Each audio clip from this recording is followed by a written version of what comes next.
this new chapter that the Suns have kind of entered, the commitment to Monty, the 5-year deal. It seems like Robert is kind of backing off a little bit and letting the people he's hired kind of run his thing. I know they didn't get the luck in the lottery we all wanted, but it seems like this is a new chapter for the Phoenix Suns. What do you make of the direction that this franchise is finally heading after really almost 5 years and even longer than that of kind of inconsistency at their front office and just the organization in general?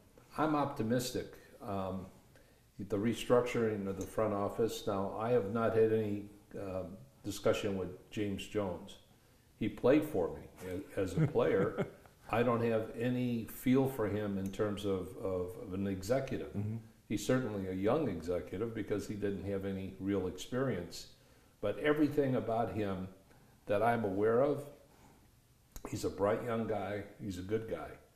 And Jeff Bowers is a seasoned veteran coming in to assist him.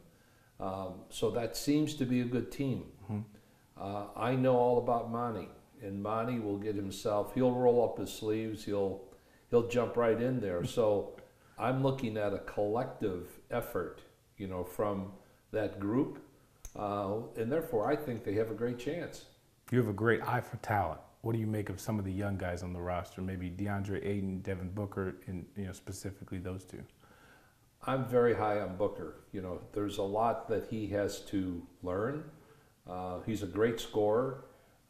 He needs to, I think, toughen up a little bit. He has to be able to stay on the court. Mm-hmm. He's had injury problems, and one of the real signs of a great player is the endurance and the ability to stay on the court. And there are those who have great talent, and they're in and out of lineups, and it's hard to get continuity. Mm-hmm. So hopefully, Booker doesn't need to work on his shot. He needs to work on his body and get himself in the best physical shape possible and maintain. And if he could do that, he's got a chance to be a very, very good player. I mean, exceptional player.